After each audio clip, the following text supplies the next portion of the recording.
以前真的对我特别的好。那个时候我们刚认识，然后我大学刚开学，然后他来给我送东西，送了一大包东西，都是生活用品，什么水壶、毛巾被什么都有，然后连指甲刀还有那个肥皂盒都有。我看见我觉得特别的感动，觉得他特别细心。现在你说这些还有什么意义吗？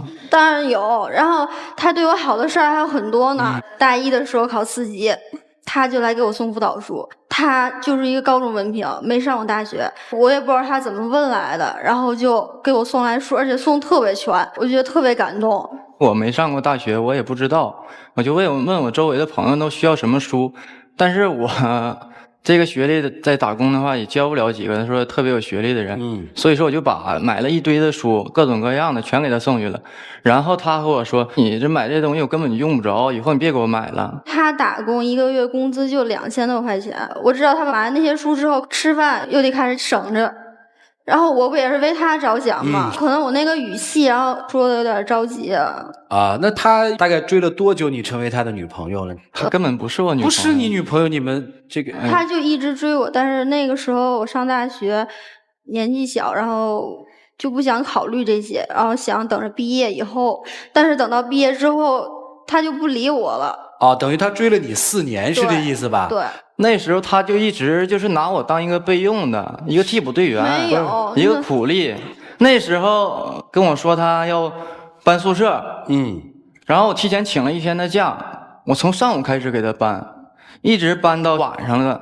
那是大夏天的，外面蚊子特别多。搬完之后他居然都没告诉我，自己和他同学出去吃饭去了。其实我在他心里一点位置都没有，他把我忘了都已经。没有。你也知道，那个女生宿舍一般都不让男生进的。他给我从那个楼搬到这个楼，然后就把东西放楼下，然后我就自己搬上去。然后搬上去之后，我就在屋里一直收拾。我以为他搬完就走了呢，然后我也你以为？不，这个我很奇怪，我必须得问一下了。今天来的目的是什么？你的目的是什么呀？挽回他。不是你们开始过吗？没有开始过，但是他一直追我。我现在毕业了，可以谈恋爱了。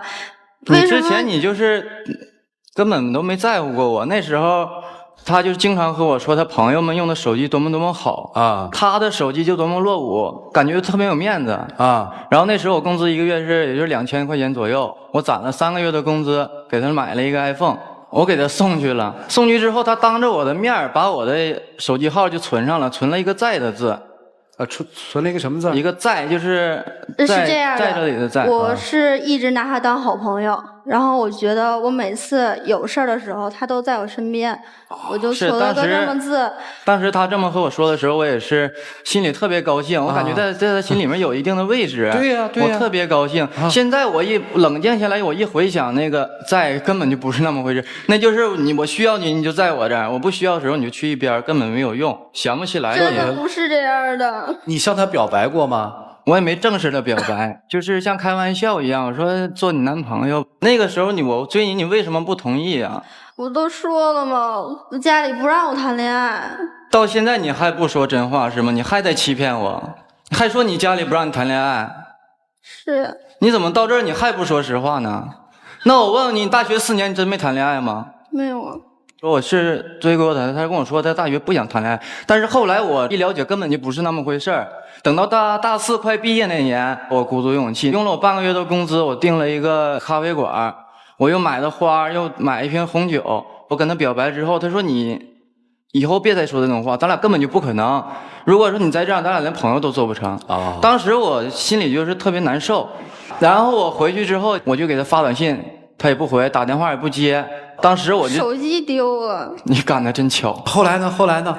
然后我给他打电话，我找不到他，他停机了。我感觉我心里咯噔一下，因为我追了他那么4年了，那时候突然他从我世界就像消失了一样，一点信息没有。我给他 QQ 上给他留言，也从来不回我。所以说我决定我去学校找他。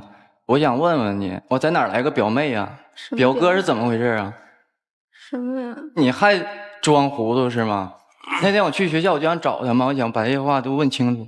学校之后，他的室友看见我了，但是我没看见他。他过来主动就跟我打招呼，他说：“哎，表哥。”我当时我就愣了，我说搁哪儿论的表哥呀？我不知道。不是，主持人然后他不说吗？他说你不是那小霞的表哥吗？啊，我室友一直问我，他是你男朋友吗？为什么一直给你送这个送那个？我就没法解释，我就跟他们说那是我表哥，然后给我送。你听我说，主持人，后面还有呢。我就借着表哥这个身份，我就打听一下，是吧？我说小霞最近过得怎么样？跟她男朋友好不好啊？他说嗨，小霞那人你还不知道吗？几天就换一个男朋友。我当时我听完之后，那个时候我都不能说特别相信，就是我不能无法肯定这件事情是真的。我还是可以说是还是在自欺欺人，还在欺骗我自己。我还是感觉是不是这个他这个室友，我跟他关系不太好，在诋毁他呀？其实那时候，我现在想想就是傻，我那时候太傻了啊。姑娘，大学期间到底谈没谈恋爱？没有。你还说没有？那我问问你，那次打我的那人是谁呀？谁打过你啊？那有一次我在上班，突然过来一个男的，上来就打我一拳，临走的时候跟我说一句话：以后你不要再骚扰小霞。不是那个人，我就不明白，那个人是他一直追我来着。然后我打电话我问他，我说这个人是谁呀？他说那男人一直骚扰我，一直追我，他变态。对，然后我就说我有男朋友，你是我男朋友，我没想到他过去打你。当时我还感觉我心里特别美，我感觉哎，我还能保护他哈。现在我一想，人家凭什么平白无故去打你？当时我还根本就想过他说什么我信什么。你没话说了，那我再问问你，和你旅游的那个人是谁？不是你跟他呀？我没跟踪呢，那是5·1的时候，我上班，他突然给我打电话，我一接他就哭了，他说我在外面和朋友出来旅游，我朋友自己走了啊，我回不去，有事没有钱。我当时我着急，我心里特别着急，我直接请假，我就坐飞机就过去了。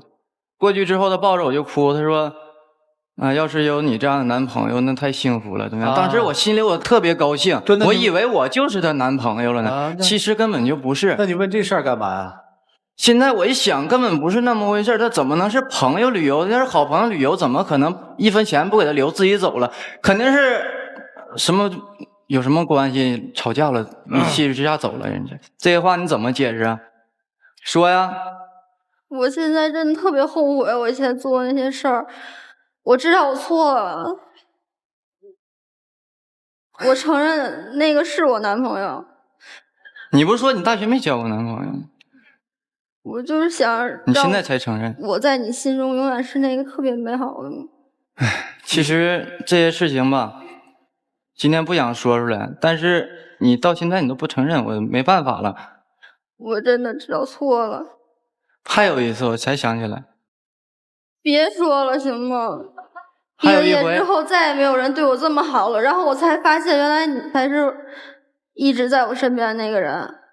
还有一回，就那时候我就找他，那时候我给他怎么发信息都不回。那时候我哥们儿就说他能试探出来他是什么女人，他申请个 QQ 号，加他 QQ， 我就在旁边坐着，我朋友把那个空间里面传一些豪车豪房那些图片，然后跟他去聊天，他居然当时就加上了。而且聊得特别开心，我一看和我们认识的这段时间态度都不一样。我朋友一说有车有房，他就有倒贴那种感觉。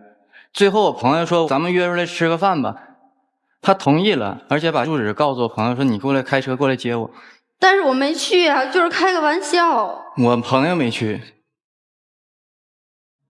你今天来干嘛呀？我心里也挺纠结的，我不知道应该怎么办，因为他就最近一直联系我啊，然后和以前也确实有一些变化。毕业这1年，我天天都在想你，每天给你打电话发短信，你就是不理我。后来我是给你 QQ 留言，跟你约出来见面，我知道你肯定会来的，结果你就是来了，你还是放不下我，对吗？我知道我有希望了，是吗？我现在真的改了。你一直没有明确的告诉他你是谈恋爱的是吗？从来没有告诉。他还经常跟我说我大学4年我不想谈恋爱，当时我就信。你是不是觉得你为他付出很多很冤枉？我感觉我为他做这些事根本就不值得。现在在你的心里这个姑娘到底是一个什么样的姑娘？水性杨花。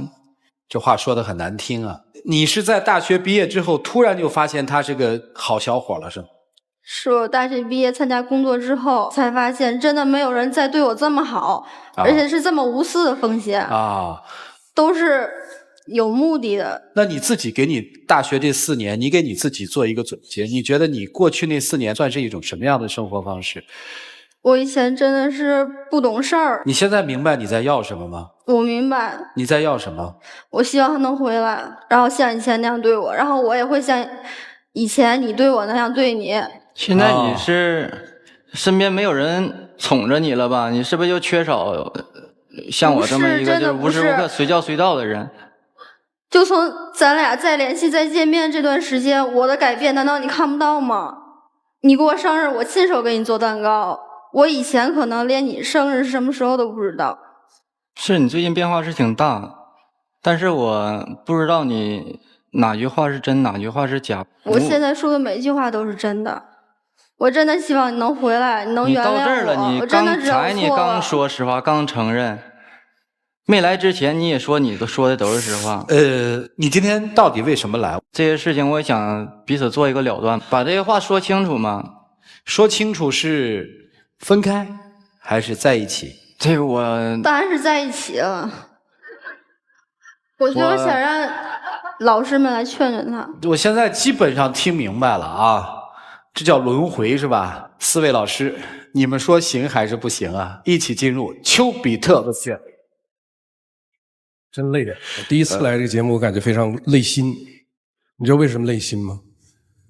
我看你们，我很高兴。其实你们很年轻，你才24岁，他也才24岁，2个人实际上有宝贵的生活。可到现在这个时候出现这样的问题了。孩子，我先说你优点，你开始很好，后来受了骗了，觉得受他伤害了。你4年，你可能觉得我自己白给你那么爱你了，是不是这样想的？我告诉你，孩子，你继续按你那样去做吧。他之所以能回头来找你，是因为你真棒。前面你回顾一下自己，你能不能一生对这个女人这样好呢？想一想。但是我不知道他。等会儿，你不管他，不管对方对你好与不好，你要对他坚守住。你看什么情况？你只干了4年，人家回头1年以后回头来找你来了。如果你这一辈子都对他，他能离开你呢？孩子，我付出对别人的爱，我真情的对一个人的时候，不要找回报，这是买卖关系，这个东西买不来的。你对他好就是好，一直保持下去有什么关系呢？至于他对你好不好是他的事情。姑娘，人一生当中在年轻的时候都会做很多很多莫名其妙的事情，走了很多弯路，我们每个人都一样，没关系，要下决心把它改了，只要悔改改过来，我以后再也不那样了，多宝贵。谢谢老师。我觉得小伙子一直在纠结，你4年的努力，你今天那样纠结，你还是在乎他，但是因为你觉得他骗了你，他没有真正的襟怀坦白的面对我，我相信你也不一定是那么襟怀坦白的对他。老师，您别指责他，你就让他回来就行。没有在帮助他，没有指责他，没有孩子多好。因为我们可能年岁大吧，看到你们的单纯，每一个人都不是完全的，都有瑕疵。如果他回来说特别珍惜你，特别在乎你，觉得自己错了，你就难道就不能给他一个机会吗？今天有可能就又擦肩而过了，你自己想想，你再从心里想想，他是不是你寻找的那一半？如果他身上有这样的经历，你是不是还要选择他成为你终生的伴侣？你们经历了5年，我觉得很宝贵。你们如果要是能够单纯的这样下去，你真的能原谅他，他真的能悔改，是不是还有机会？我说完了。好，谢谢李老师哈。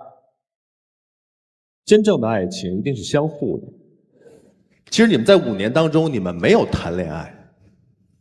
在过去的4年里，是你在追他，但是不好意思，他没有看上你。而现在呢，他其实对爱情有了新的领悟，因为面对了社会，知道哪些是真善美，所以他会觉得你现在才是他真正的那个爱。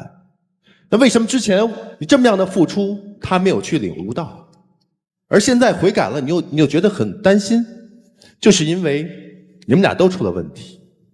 你的问题在于爱的方式不对，你觉得你倾你所有去给他买 iPhone， 去请了假，买了机票去照顾他，去给他买很多东西，就能得到爱情吗？这样得到的，对方看上的也仅仅是你的付出而已，不是你这个人。而你之所以这么一味的去做，而又被他简单的谎言去欺骗一次又一次，内心深处背后的原因是你比较自卑。你是高中学历对吧？他是大学生，对，你在骨子里觉得你是卑微的，你怎么能够得到他？唯一方式就是不断的付出，你生怕他看不上你这个人。现在也是一样，你现在也生怕他再次看中的仅仅是你的付出，所以你彷徨，送上门来不敢要了，这就是你的问题。解决你的问题很简单，塑造自己。你把对他的精力放一半，提升自我能力。真正的爱是吸引来的，不是通过物质能够换来的。所以怎么检验他是否这次真的是爱上你，真的是悔改了？太简单了，不要再去一味的付出了，因为你每花出一份钱得到的你自己都不知道是什么，所以千万不要那么做。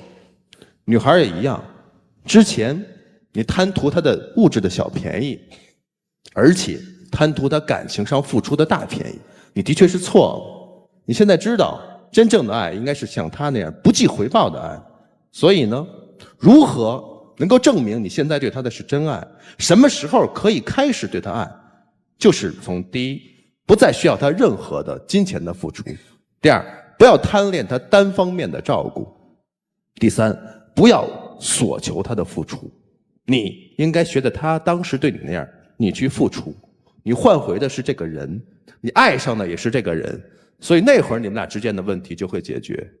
我们都很善良，我们都非常善良的相信人是可以蜕变的，我们非常愿意相信人人都可以浪子回头，但是有的时候面对于欺骗于我们的痛苦，我们难道都不可以惆怅一下吗？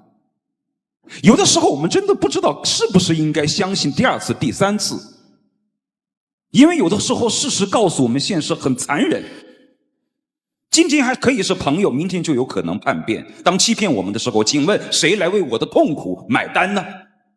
美丽的事物总是让人心软的，尤其是梨花带雨的时候。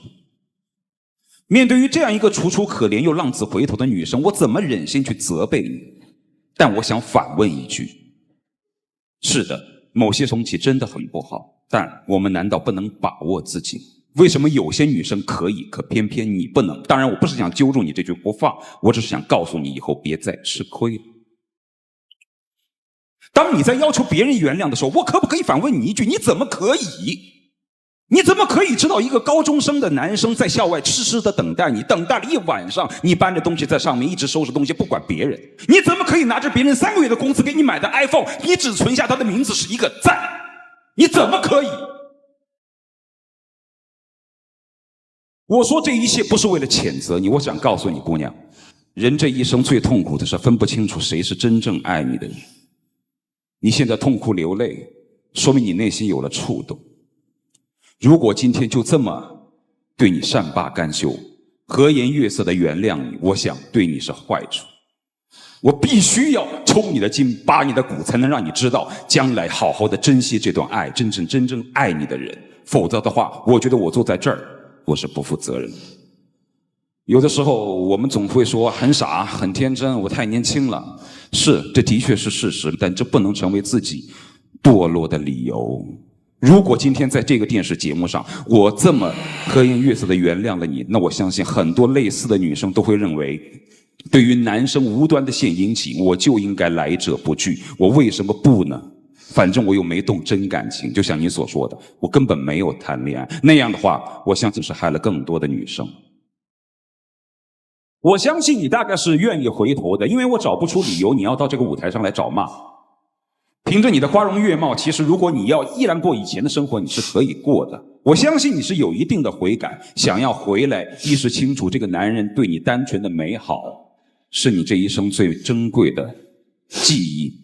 今天你想把它拿回来，而且是这么的迫不及待，但是你有一点做的太不应该。那是因为什么？就是因为在这个舞台上，你虽然流着泪，却没有敞开心扉。是男生一步步的逼问你，你才抛开了自己。如果你是有诚意的，你一上来你可以完完全全的坦白自己，赢得对方的信任。因为你的这一点点在舞台上的难堪，比起他5年来的相守厮守来说不算什么的。我不是怕自己难堪，我是害怕，我也万一让他知道我是这样，以前这么对他，他还愿不愿意？所以说接下来就是我要说他的问题。如果他要是真的爱你，爱你的所有，放下一切，他便不会在乎这些。每个人都有过去，我们没必要抓着别人过去不放，端着过去的一些影子，是为了更好的过着将来。我想跟你说的是，其实你也没什么好屈的，那是你心甘情愿的付出。对于女生，如果你要是真的认为这个男人是你美好的生命当中的东西的话，那你应该在接下来的生活当中，以当年他对你10倍的好来对他。这样的话，我认为才是你真正的诚意所在。而男生，如果你要是真的眼里揉不了沙子的话，就早好早散，不要背着一个包袱再去继续下一段的感情。如果你能够揉得下这颗沙子，那就放下前嫌，好不好？哎，苏老师说的多好，年轻就好，年轻有机会，年轻可以犯错。真的到了一定的岁数，再犯错，爬就爬不起来了。还好年轻，所以自己选择，想爱就去爱，不想爱了给个痛快。一起进入黄金60秒。我真的知道我以前错了，我为你做的那些改变，你都看到了，对吧？我知道你其实就是在犹豫，你在想我是不是真的变了，还是以前的我。我会用时间来证明，你以前那么爱我，你现在也可以这么爱我的，没有是说突然不爱就不爱了。我现在我不知道，你别说不知道了。你最近的改变我也是看到了，所以说今天到这里来，就是想把这些事情都说出来，把这些话跟你说一说。你确实变化很大，要不然我也不会来。你愿意接受我，对吗？你一定要接受我。两位换箱子吧。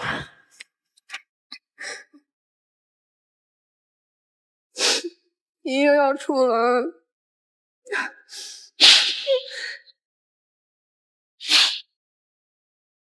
来，请关门。各位请拿起手里的表决器啊！如果你是这个男生，你会原谅他一次，给这段爱情一个机会吗？原谅选择接受，不原谅选择反对。各位请选择。现场57.89%的人是不原谅的，42.11%的观众朋友选择的是原谅的。我们听听大家是怎么想的。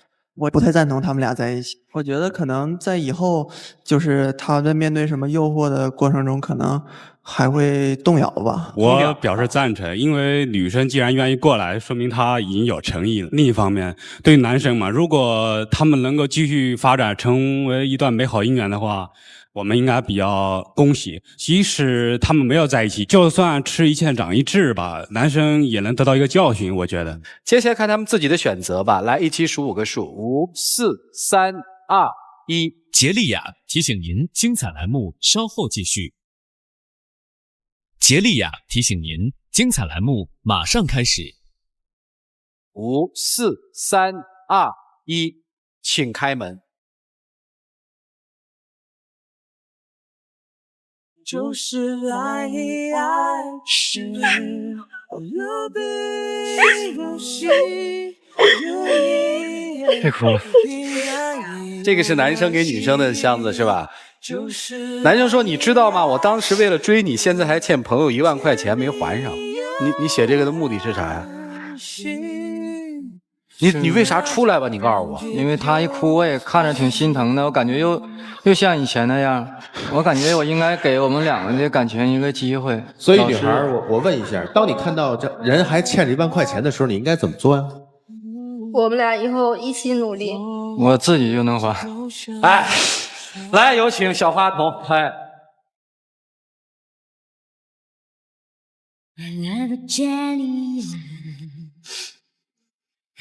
感谢杰里亚为本节目嘉宾订婚提供的套装礼盒。当你把这个礼盒送给你心爱的人的时候，希望你在心里说爱要有你才完美。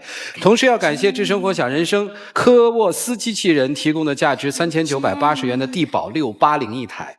来，接下来我们一起来见证属于他们自己的时刻吧。你愿意娶我吗？娶我吗？